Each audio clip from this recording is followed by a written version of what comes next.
You're listening to The Financial Outfitter, helping turn dreams into cherished memories. Sponsored by BPG Planning, purpose-based personal financial planning because it's about more than your money.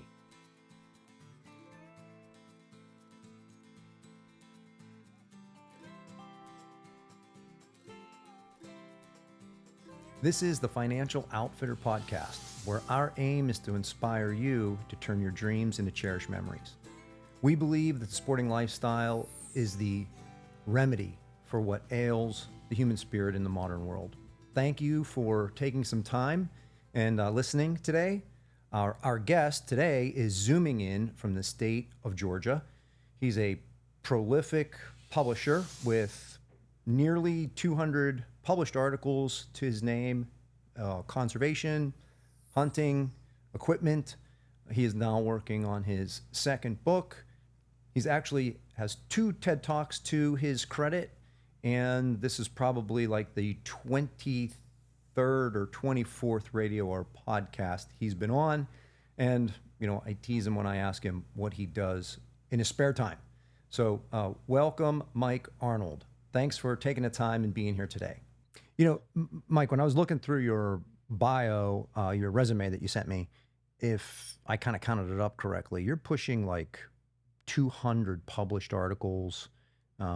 Obviously, you have, 2 books to your name, one that we'll kind of get into in depth, 2 TED Talks, which I think is kind of a curious thing, which we'll talk maybe a little bit about.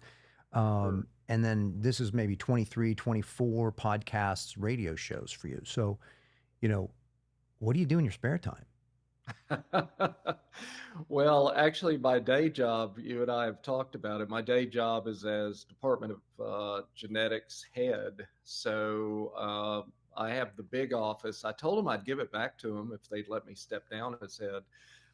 Kidding my colleagues about it. But that's actually, I'm a scientist and a hunter and a conservation biologist. And I've had all of those 3 working for honestly, since 1975, when I was a freshman undergraduate, believe it or not. So that's how old I am. I just dated myself. Yeah, so I have a wonderful life. You're not going to find me complaining about it. I'm about to go to British Columbia in about, less than a month now to hunt black bear and to work with the indigenous folks up there about conservation through hunting. So I get to do a lot of sweet things. Yeah, and you know, actually, that's really the next question I was going to ask you was like, how did this evolve? Was it, you know, an intentional path for you, or just due to academics that kind of blended with your passion? You know, it's sort of a both and, I guess, in a lot of ways. Honestly, the passions that have driven it, I guess, are reflected also in what I do in academia. And what we're talking about, obviously, is blending together my science and my conservation, my passion for conservation through hunting, but also for hunting itself. I love hunting. I took my first large big game animal. Wasn't that large because it was in West Texas. And when I was 5 years old, I shot my first white-tailed deer with the rifle over my dad's shoulder, his right shoulder, which I always kid about the fact that daddy's right ear never worked well. And that was probably why he let me shoot off of his shoulder. But we were hunting and out in the woods. We lived in the country. We raised quarter horses. So my brother and I in particular were always outdoors. I always saw myself as being outdoors. I always saw myself as a hunter. And when I got to university, I wanted to be a biologist and I wanted to be a professor. As it turned out, I wanted to go into academia. But I always had the passion for hunting and conservation through hunting and understood where my hunting dollars actually were going. So they came together probably fairly recently. I was pretty busy as an academic. I still hunted, but I didn't do the writing and speaking and that sort of thing until after 2017. There was watershed time for me, and I'll just share. I was diagnosed with cancer and given a year to live in 17. I always kid that my oncologist is the saddest person in the world because she really predicted that. Not, but I'm only kidding. She's very happy I'm still alive. But it sort of made me realize I had never written and spoken about this, which are two things that I do in academia all the time. And I got opportunities to do that. And cancer is, gone and hasn't come back. And so that was what launched it, though, ironically, was a fairly tough time. But in terms of that intensity of, last year I had 32 articles come out. And that just is a reflection of really sweet folks in the business who are great editors and, great proponents. So. Wow, that's pretty powerful stuff. I mean, that type of an emotional experience is going to fuel a lot of endeavors, right? And it probably was shortly after that, I think, that you wrote the book, Bringing Back the Lions, which you generously donated to us, which we are going to give to one of our lucky subscribers. And you really go in depth about how hunting and hunting dollars make a difference, not just to the species, but to the landscape. And maybe most importantly and profoundly for me were the people. And I think that you and I both know that there's a crowd that understands hunting can be used as a tool for conservation. But the angle that really drew my attention was this idea of providing protein. So I think maybe there's a great deal of value, I think, to our listeners if maybe you give a little bit of background about what actually is Coutada 11 and what happened there. So Coutada 11, Coutada is Portuguese for hunting concession, is really what that means. Mozambique, as a country, has set aside a 24, I'm going to forget now, let's say 25% of its land mass for parks and hunting concessions and reserves and preserves and all sorts of things. Coutada 11 is a part of that system. It is part of what's called the larger corridor that it's in just south of the Zambeze River, if folks want to look it up geographically, but it's just south of the Zambeze River. And Coutada 11 is 500,000 acres of a 2.5 million acre extended complex. It's called the Maramayo Complex. In the 1950s and 60s, Coutada 11 in that area was known as a hunter's paradise. So if someone wanted to go to Africa, that was an area that they knew in Mozambique that was just game rich. Fast forward a bit, and in the 1970-ish era, there was a war for independence. So Mozambique got its independence from Portugal, and then it went through, unfortunately, an extended 17-year-ish civil war. During that time, the folks who were fighting one another knew that that was a game-rich area. They went into it, and they just destroyed it. For example, I'll just give you one number, 40,000 Cape buffalo in that area. In the Coutada 11 itself, area, 500,000 acres before the Civil War, and they had 1,200 buffaloes at the end of when it was 1994. So everything was decimated. They were down to 8 zebras, okay, and 12 sable antelopes or 30 sable antelopes, whatever and those are biological surveys. There were actually counts done. So 1994. Folks are there. Mozambique still to this day has about a 50% malnutrition rate, and that's mostly in little ones, in small children.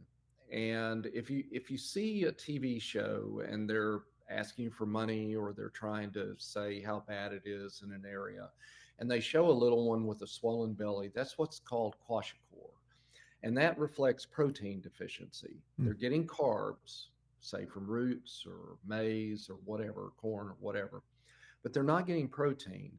Once they have that swollen belly, there are going to be cognitive difficulties that are going to last throughout their lives. They're not going to be able to fight off diseases. They're going to have a much lower life expectancy.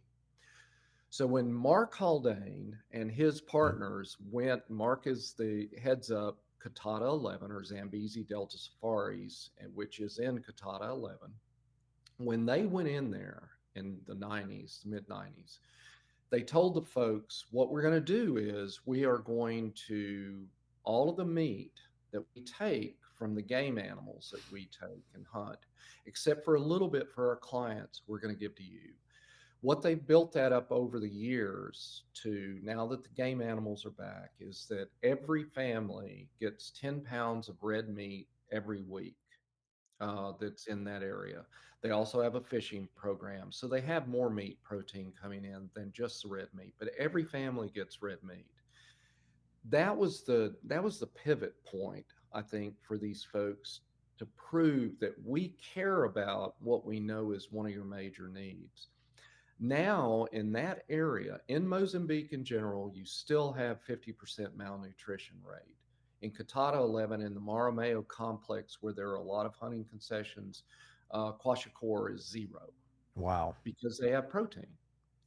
So those kinds of things, and I shot a Cape buffalo while I was there. Actually, I was talking to someone from Michigan SCI yesterday. I'm going to go up there and give a talk next year.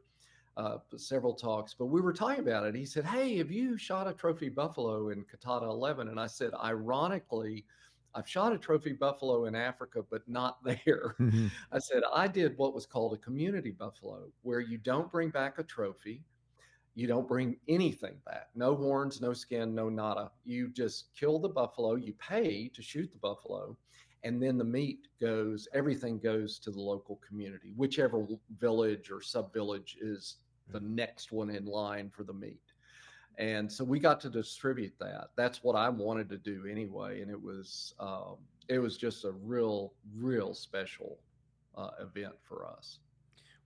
How long were you there, or did you go more than once? Because you cover a lot of ground in the book. Yeah, so for the book itself, we were there twice. We've actually been to Coutada 11. I need my wife sitting next to me. She's not. So I can turn to her and say, honey, how many times have we been there? I think 5 times now. Okay. We've done some other sports field articles, updates on cheetahs and lions and pangolins and all sorts of different things that Diana Rupp asked us to do for sports field. But those were separate trips.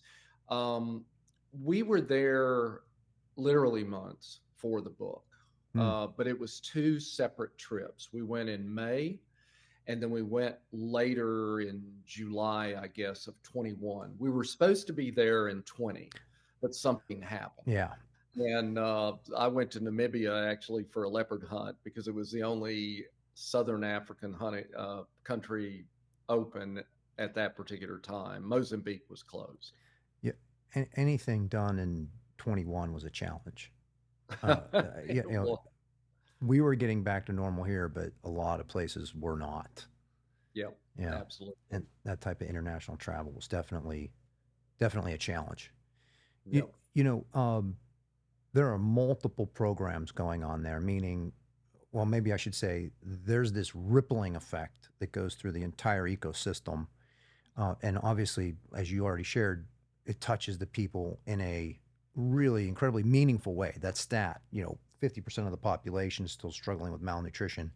0% of the population is struggling with malnutrition. It's hard to debate, dance, or argue around that fact, right?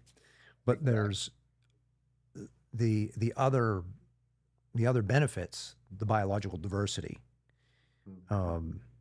Is this type of engagement and coordination going on anywhere else in Africa that you're aware of? Absolutely. There are, I hunted Cameroon, for example, last year, and I've written a series of articles, and actually Cameroon in that area, in the dry savanna area, is challenging because of population, just like Coutada 11. There are challenges there, but this exact same sort of thing. In fact, ironically, I took part of my West African savanna uh, buffalo. Actually, all of it went to different folks that I shot over there. That one I have a trophy off of.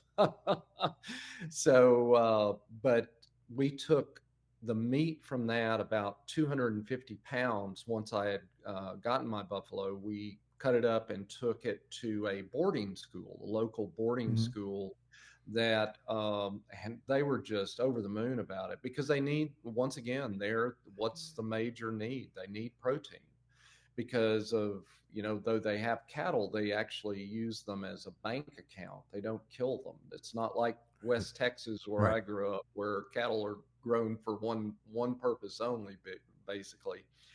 And so anyway, yes, and there's community engagement. There's engagement with schools there. There's engagement in terms of building hospitals.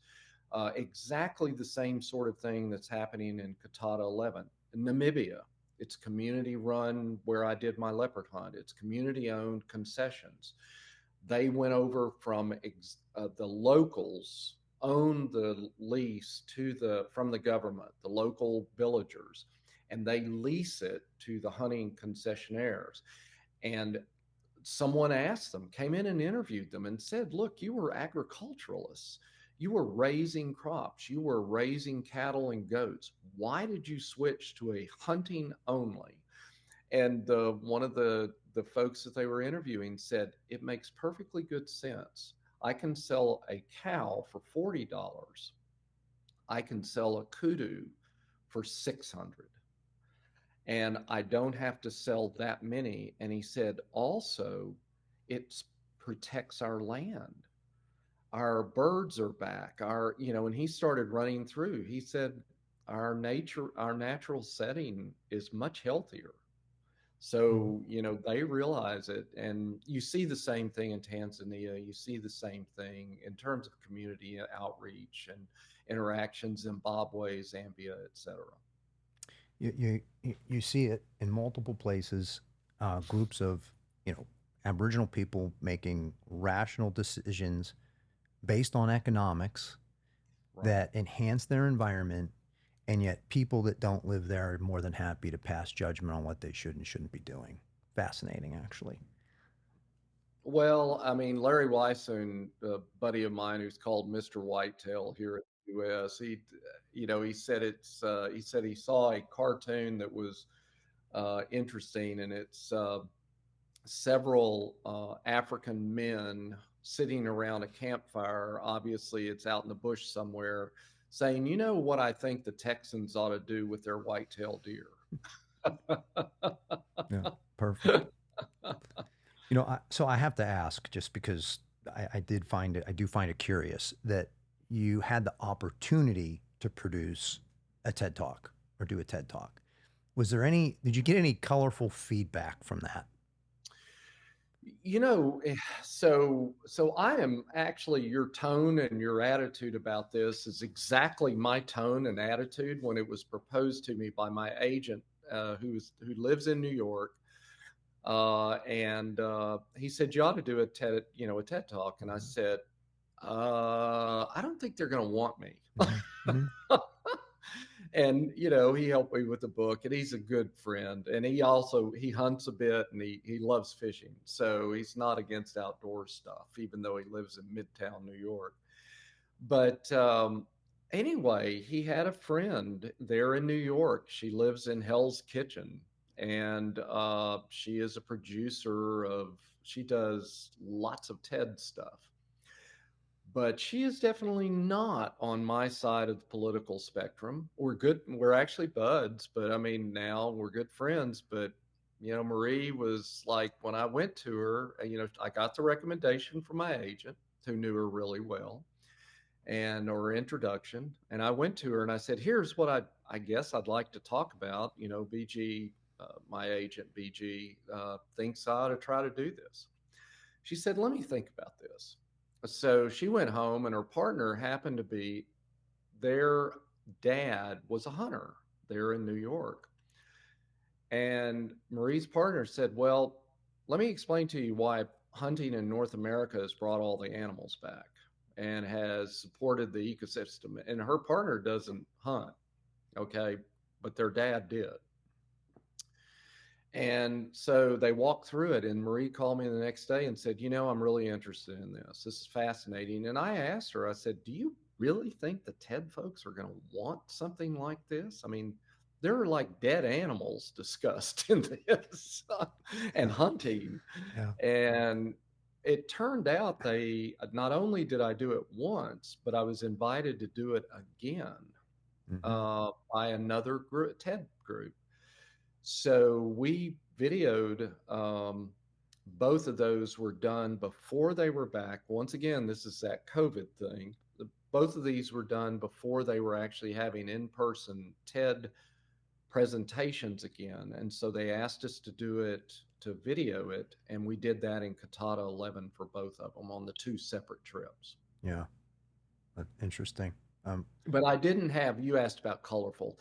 I did not have what I would call pushback from folks. They actually got a ton of views, and I was blown away, and it actually allowed me to discuss the topic with a lot of folks that I would not have, who wanted to interact after the fact, who saw it and said, I don't understand. Can you explain this a little bit more? Because you don't have a lot of time on a TED Talk. Right. You got about 12 minutes. So. Well, I think a lot of what it is that we need to be doing is educating and enlightening people on the realities of the situation, because the truth is that the vast majority of people simply just don't know. Yep. And once you're confronted with a new set of facts and you can't change your position, that's the definition of bias, right? And it's hard to listen to your TED Talk, and of course I'm looking at it through my paradigm, but it's hard to listen to that and go, okay, this was not a good idea, right? It touches so many positive points on so many levels. It's very compelling. I think it's compelling. Well, I appreciate you saying that. And once again, I always use my wife, Frances, as the example. She is a non-hunter. She loves shooting. And in fact, in all of most of my talks, I use, when I'm talking about reaching non-hunters, I show a photo of her standing in front of a PT Cruiser. I have to send that to you, actually. It's cute. Standing in front of a PT Cruiser on a training course that for police and military, but we were there doing some firearm reviews and stuff, and Frances was doing the videoing and photography. And she's holding a personal defense weapon, one of those little personal defense weapons. And she just shot the heck out of this PT Cruiser, and she had this big old grin on her face. So she's not she loves shooting, but she has no interest whatsoever in terms of taking an animal. Absolutely none. And she eats meat. She's not, she's not against hunting, but she is one who said, after she read the book through with me and helped me edit it, she said, I never knew. And she'd lived with me for 40 some odd years. Right. I never knew. So I didn't do a great job. I mean, it's on me. It's not on her. I never communicated it well to her. I think that's been a challenge for us as a community for a long time, right? We haven't done a great job of communicating the good that actually happens. So. Yep. Some people jump topics. Let's jump continents. Okay. So you shared with me, well, actually, I think maybe when I first reached out to you, you were in Europe, right? Our first email exchange. And it just so happens that you were on a hunt that I'm going to be going on this October. And there's a conservation angle to it that I didn't know. Now, I mean, I grew up and I live in Western Pennsylvania. So when someone says deer hunting, of course, I think white-tailed deer. I'm not thinking muntjac.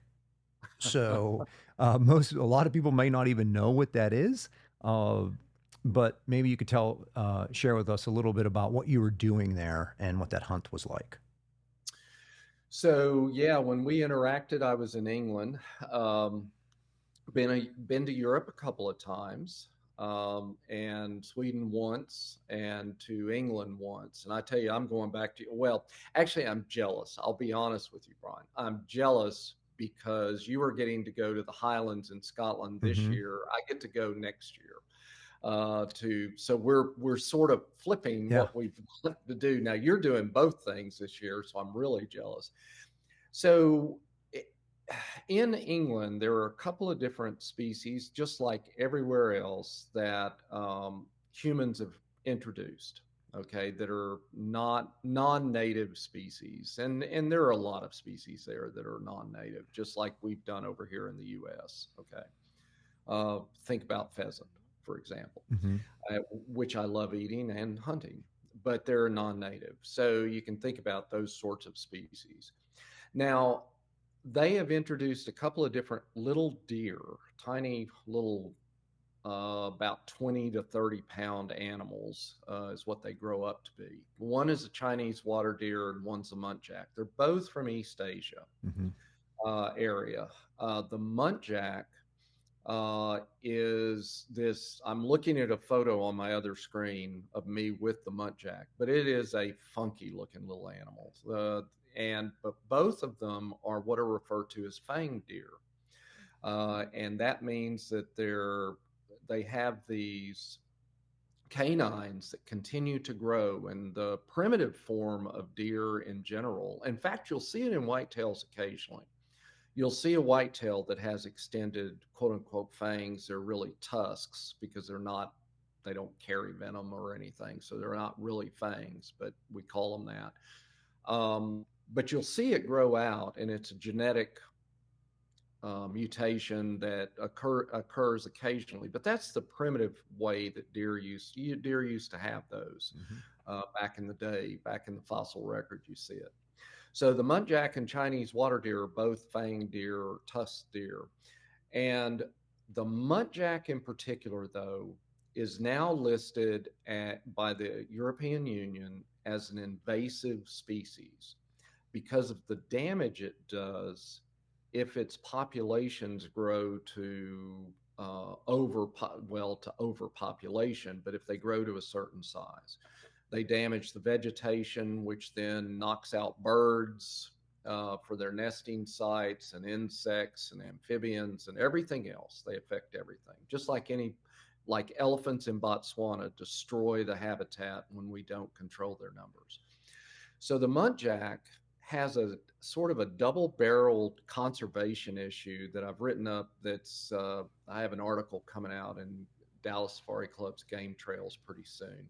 But it's two sides of a coin, right? You want to control its population numbers and keep it down, so they have to be controlled only.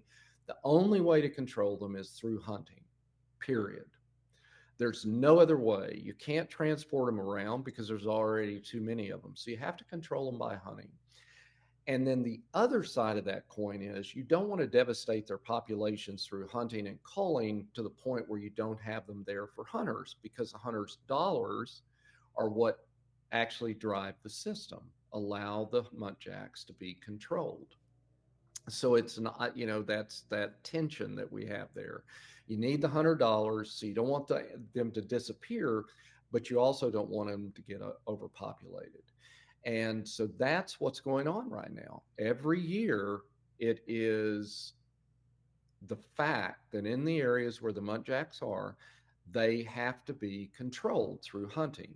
And there's this balance that the wildlife biologists and the guides and outfitters do, just like we do over here with whitetail deer or whatever else.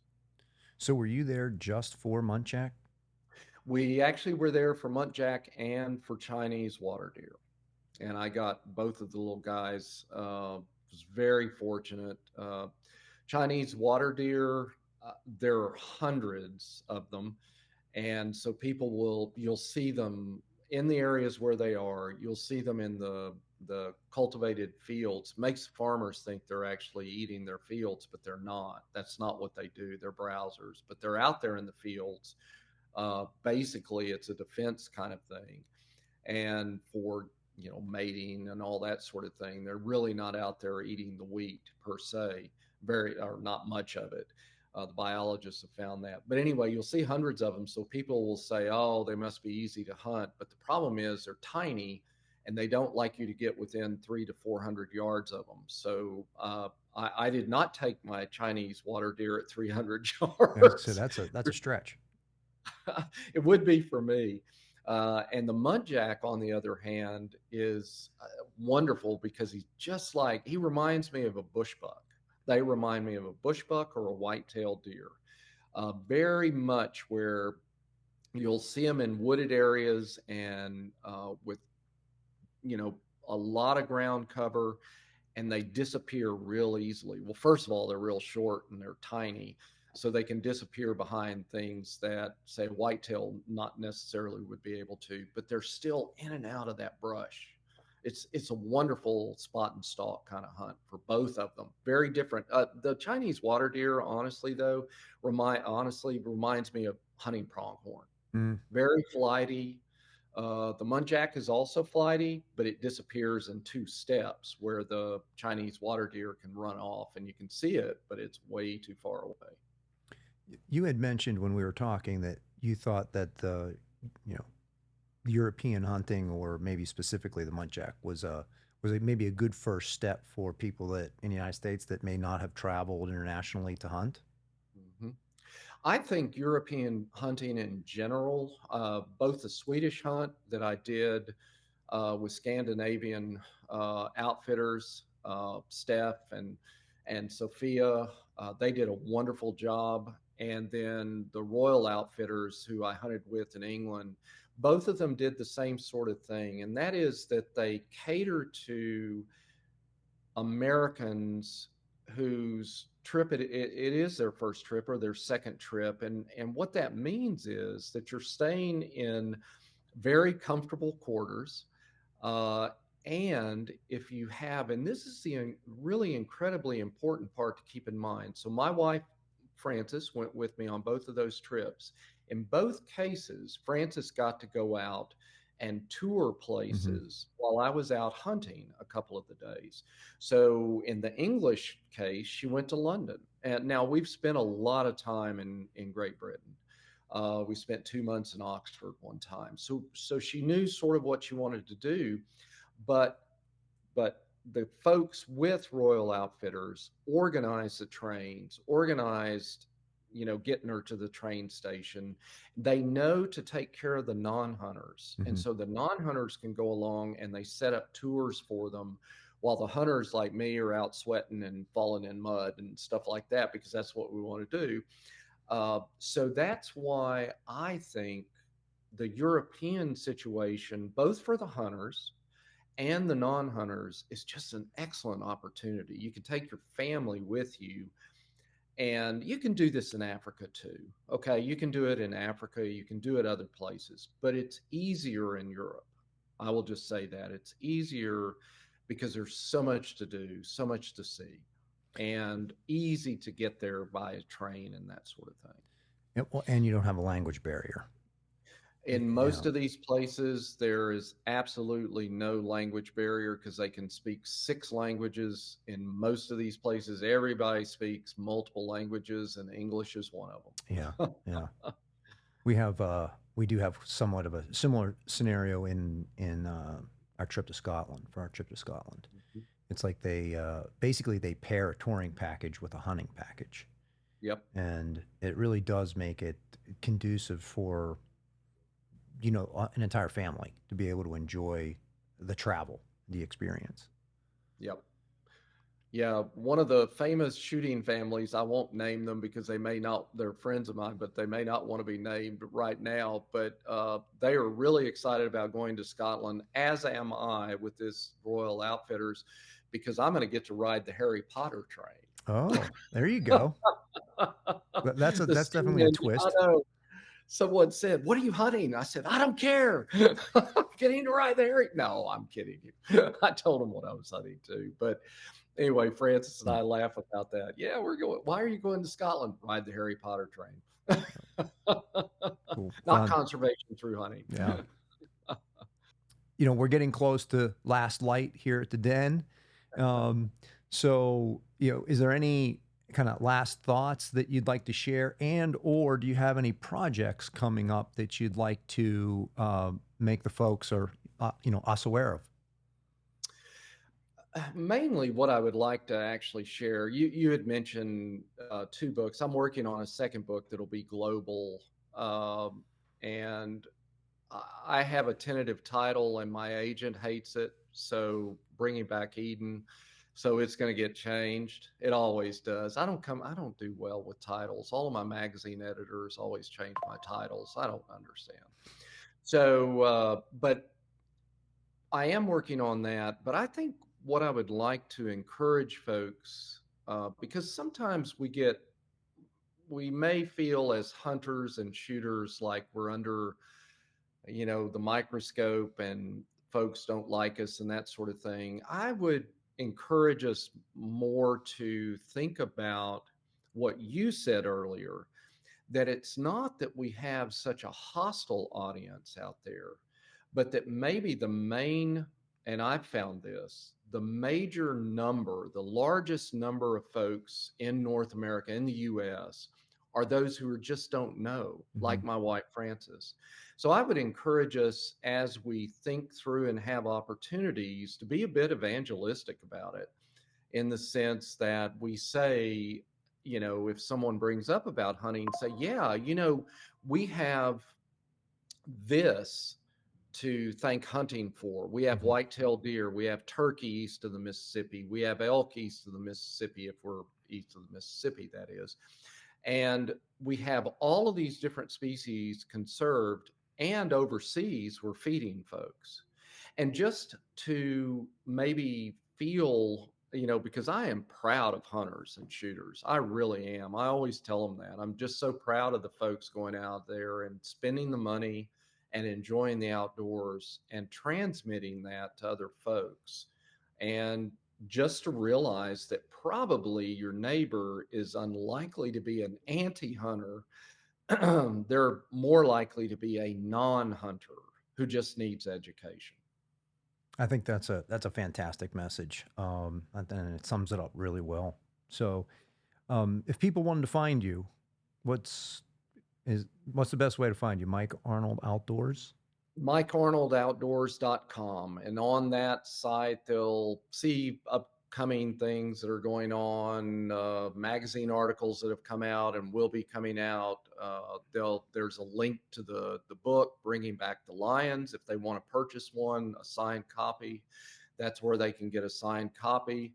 And so that's really the best. And then they can also, MikeArnoldOutdoors.com will also give them a opportunity to write me an email if they would like to, and that sort of thing. Okay, great. Well, while you're out there checking out Mike's material, and there's a lot of it, you can also check out thefinancialoutfitter.com. We ask you to subscribe because when you do, you become a member of the pack, not the herd. Our mission is to promote new connections in the sporting community by bringing awareness to opportunities and issues that impact our lifestyle, challenge members to think critically about their role in the modern world, and help others to turn dreams into cherished memories. This episode is sponsored by BPG Planning, purpose-based personal financial planning, because it's about more than your money.